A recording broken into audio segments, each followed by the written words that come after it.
ये 3 बातें मैंने यहाँ पर लिखी हुई है और ये 3 बातों का मैं आपको एक एक व्याख्या भी करूँगा कि मैंने अपने लाइफ में पोस्टर भी बेचा है। ठीक है, ध्यान से देखना।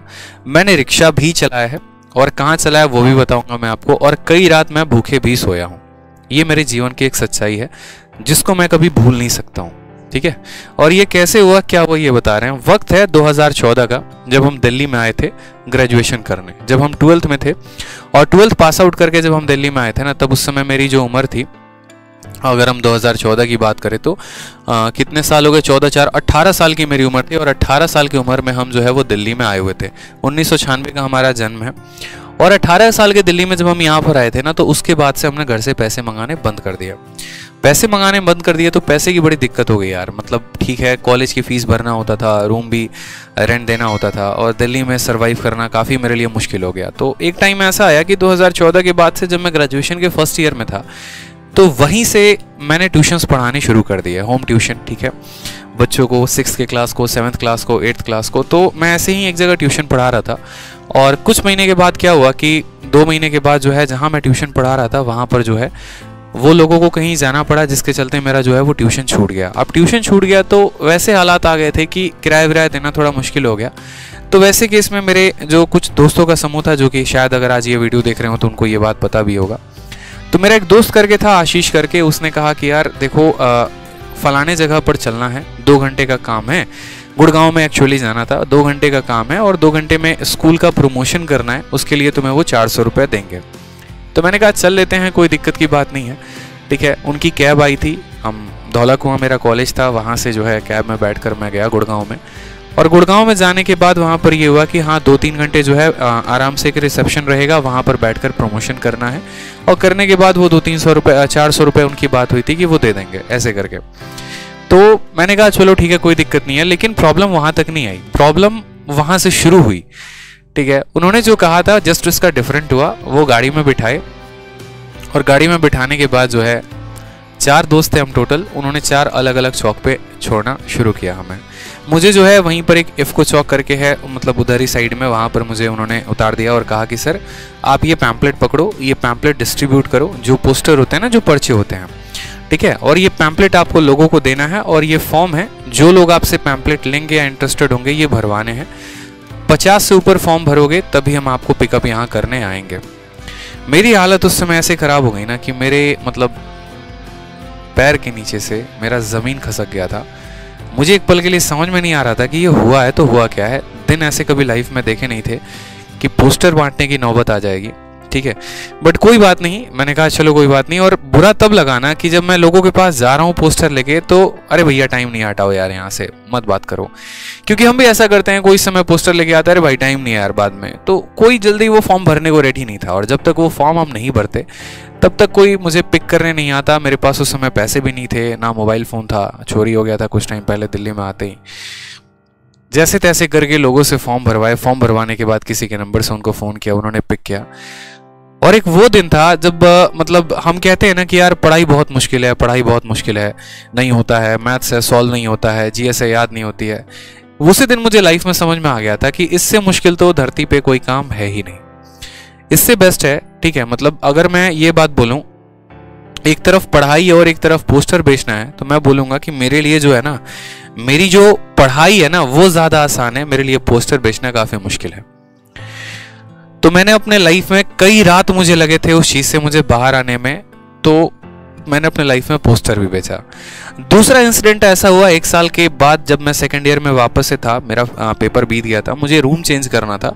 और रूम चेंज करने के लिए जो है मकान मालिक ने बहुत ज़्यादा तमाशा खड़ा किया हुआ था। हम रूम भी ऐसे लिए हुए थे कि 2000 रुपये हमारा रूम का किराया था और जिसमें हम 2 लड़के रहते थे, एक मैं था और एक अजय नाम का लड़का था, भाई है मेरा, वो भी मतलब मेरे गांव का ही था। वो फिजिक्स ऑनर्स वो कर रहा था, मैं केमिस्ट्री ऑनर्स। तो 2000 रुपये किराए में हम दोनों रहते थे। लेकिन मकान मालिक आए दिन परेशान करना, पढ़ाई में डिस्टर्ब करना, बड़े मुश्किल से करके हम लोगों ने रूम चेंज करने का डिसीजन लिया। लेकिन हमारे पास सामान ले जाने के लिए भी जो है वो रिक्शा विक्शा कुछ भी नहीं था। तो पास में ही हम शाम को सब्जी लेने जाते थे, तो एक सब्जी वाले से थोड़ी सी अच्छी पहचान हो गई थी, क्योंकि हम भी बिहार के थे, वो भी बिहार के थे। तो बातों बातों में तो जस्ट हमारे रूम के सामने ही उनका ठेला रखा हुआ था। तो हमने कहा कि भैया देखो पैसे तो है नहीं, थोड़े बहुत आप 150 रुपये ले लेना, क्योंकि 400-500 रुपये ले रहे थे शिफ्ट करने के लिए ऑटो और रिक्शे वाले। मैंने कहा भैया 150 रुपये दे देंगे, रिक्शा हम लोग खुद ही चला लेंगे, सामान हम लोग खुद ही रख लेंगे, हम लोग रूम पे पहुंचा देंगे, बस आपका रिक्शा आधे घंटे के लिए चाहिए। मेरे दोस्त ने सामान पूरा का पूरा रिक्शे पे रखा और मैंने 3 चक्कर पूरे के पूरे रिक्शे में अपने गली में चलाया, दिल्ली में ही जिस एरिया में रहता था। खुद भी काफ़ी ज़्यादा बुरा फील हो रहा था, तो रुमाल बांधकर भी जो है वो भी चलाया। मैंने कहा कोई बात नहीं, होगा लाइफ में, जो भी होगा ऊपर वाला देख रहा है, कुछ होगा अच्छा तो कभी डिस्कस किया जाएगा, कुछ भी है, ठीक है। जैसे तैसे करके ग्रेजुएशन का समय बिताया, ठीक है, और अच्छा रहा, एक्सपीरियंस अच्छा रहा। 90% ग्रेजुएशन में मेरे मार्क्स भी आए। काफ़ी दोस्त जो है वो आगे बढ़ते चले गए और पीछे छोड़ते चले गए, कोई दिख नहीं हुआ उस बात का, लेकिन हाँ अपनी मेहनत पर एक था कि करेंगे लाइफ में कुछ आगे करेंगे। तो जब मैं ग्रेजुएशन के 3rd ईयर में जब मैं आया ना, तो मैं अलग अलग कोचिंग्स के इंस्टीट्यूट्स में मैं पोस्टर्स देखता था। अच्छा ये ऑल इंडिया रैंक 1 है, अच्छा ये ऑल इंडिया रैंक 2 है, इन्होंने सीजीएल में स्कोर किया है, इन्होंने जो है यूपीएससी में ऑल इंडिया रैंक मारा है। तो उसी के अंदर से है ना मेरे अंदर एक मोटिवेशन आना शुरू हो गया कि यार अगर ये पोस्टर्स में है ना, मैं भी ऐसा काम करूंगा कि मैं भी ज़रूर पोस्टर में आऊँगा, ठीक है, और मेरे भी पोस्टर्स लगेंगे, मेरा भी नाम हर जगह पर होगा, उसके लिए मैं बहुत मेहनत करूँगा। ग्रेजुएशन ख़त्म होने के बाद एक कमरा लिया, यहीं पर वज़ीराबाद है दिल्ली में एक जगह, और वहीं पर रहने लगा मैं। रूम वूम लेने के बाद काफ़ी पीछे एरिया में, क्योंकि फ्रंट में गलीज में काफ़ी महंगा पड़ता है। खुद से खाना बनाया, खुद से रहा, लाइब्रेरी ज्वाइन की, वापस वहीं से होम ट्यूशन्स पढ़ाने शुरू कर दिए। होम ट्यूशन अगर नहीं पढ़ाता तो रूम का किराया भी नहीं दे पाता, ठीक है, और भी काफ़ी बुरे बुरे वक्त आए। फिर उसके बाद लॉकडाउन आया, वापस से सारे के सारे सिचुएशंस ख़राब। लेकिन ये रहा कि हाँ मुझे जो पाना है ना, मेरे हमेशा नींद में मुझे वो दिखता था, ठीक है। मैं जो वोकैबलरी याद करता था ना, तो सोने के बाद भी मेरे मन में वो वोकैब वो रिवाइज होते थे, ठीक है। कई ऐसी रातें आ गई थी ना जहाँ पर लॉकडाउन में जेब में पैसे नहीं होने के कारण भूखे भी सोना पड़ा है आदमी को। मतलब ठीक है आज पैसे नहीं है, कोई बात नहीं, पानी पी के सो लेते हैं। करवट बदलने पर भी एक तरीके से पेट दुखता था कि यार पेट दुख रहा है, इधर से करवट ले रहे हैं तो पेट दुख रहा है, ठीक है। सीधा सोने पे पेट दुखता था तो उल्टा सो जाते थे कि चलो ऐसे पेट नहीं दुखेगा, ठीक है, सुबह की बात है, कुछ जुगाड़ कर लेंगे। ऐसे ऐसे वक्त मैंने अपने इस दिल्ली में बिताए हैं, ठीक है। ऐसे ऐसे वक्त पिछले 3 सालों के अंदर जो है मैंने देखा है अपना, मतलब एक एक सिचुएशन मैंने अपने लाइफ में देखी है, और उस सिचुएशन से मुझे इतना मोटिवेट किया है ना, इतना मोटिवेट किया है कि आज उसी का नतीजा है कि बैक टू बैक मेरे पास 5 सरकारी नौकरियां है, और मैं चाहूँ तो जो ले सकता हूँ। मैं एक इंस्पेक्टर भी हूँ ऑलरेडी, सीजीएल 2019 से एक्साइज इंस्पेक्टर भी हूँ, ठीक है। CHSL में मेरा ऑल इंडिया रैंक 114 भी है, आप लोगों के आशीर्वाद से एक वेल एजुकेशन चैनल पर, ठीक है, बहुत अच्छे परिवार में एक बहुत अच्छा एक टीचर भी बन चुका हूँ आप लोगों के परिवार आशीर्वाद से। बहुत अच्छा तो नहीं कहूँगा, हाँ थोड़ा बहुत पढ़ा लेता हूँ, थोड़ा बहुत नॉलेज है, ठीक है। बस आप लोगों की जो है वो हमेशा भलाई के लिए सोचते रहता हूँ, ठीक है। तो इसलिए मैंने हमेशा इस चीज़ पे फोकस की। दूसरी बात, बहुत बच्चे ये भी बोलते हैं कि सर आप इतना पढ़ाते हो, कभी आप अपने लुक्स पे ध्यान नहीं देते, कभी इन चीज़ों पे ध्यान नहीं देते, कभी कैसे ही बाल रहता है चले आते हो। हमेशा एक बात को मेरे भाई ध्यान रखना कि जो आपके अंदर की ऐब है ना, अपने आप को इतना कामयाब बना लो। एक शब्द बोलूँगा, ध्यान रखना, अपने आप को इतना कामयाब बना लो ना कि जो आपके अंदर की जो ऐब है ना, वो भी समय आने पे आपकी स्टाइल बन जाए। समझ में आ रहा है बात? मैं जो बोलूँगा बड़े ध्यान से समझना। आपके अंदर की जो एक ऐब है, ऐब क्या बोलते हैं? ऐब उसको बोलते हैं जो आपके अंदर की कमी है ना, ठीक है, समय आने पर वो भी स्टाइल बन जाए। यानी अगर आप धोती पर भी अगर पहनते आए हैं, आपके पास पैसे नहीं थे कभी जीन्स या शर्ट पहनने की, अगर आप धोती पे थे, तो वक्त को ऐसा बदल के रख दो कि वो धोती जो है ना वो एक समय का ट्रेंड बन जाए, ठीक है। तो मेरी सिंप्लिसिटी ही मेरा ट्रेंड बनेगा एक दिन, ये मुझे पता है, ठीक है। बस वो मेहनत है जो उस कदम पर लेकर आएगा।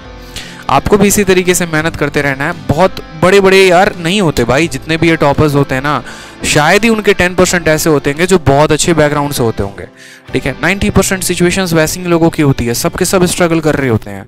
बहुत बड़ी फैमिली से कोई नहीं होता यहाँ पे। अगर उतने बड़ी फैमिली से होते तो यार हम IIT करते, ठीक है, हम MBA करते हैं, हम यहाँ पर मेडिकल की तैयारी करते हैं, हम सरकारी नौकरी की तैयारी थोड़ी करने आते हैं। हमें पता है कि हमारे पीठ पीछे हमारे परिवार के पास कुछ भी नहीं है। उतने पैसे होते तो वो तैयारी करवाते, नहीं है तभी तो हमें आगे इस जंग में आके लड़ना है, और अपने लिए भी लड़ना है, और अपने आने वाले जो है एक तरीके से जनरेशंस के लिए भी लड़ना है। तो ये अपने मन में एक ठानो, एक मोटिवेशन रखो, पॉजिटिव मोटिवेशन रखो, मेहनत करो।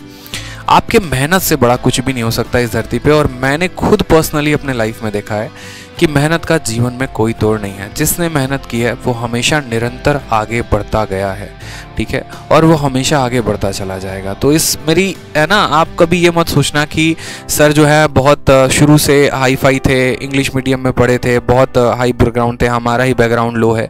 मैं बच्चों से आज बात करता हूँ, बहुत बच्चे ऐसे हैं जो सिक्योरिटी गार्ड की जॉब करते हैं, बहुत बच्चे ऐसे हैं जो खेतों में अभी भी काम करते हैं, खेती भी करवाते हैं, पढ़ाई भी करते हैं, बहुत ऐसे हैं जो दिल्ली में बस में कंडक्टर भी एक स्टूडेंट, ठीक है, और फिर भी उस बार इसके सीजीएल में भी काफ़ी अच्छे नंबर है, सीएचएसएल में भी।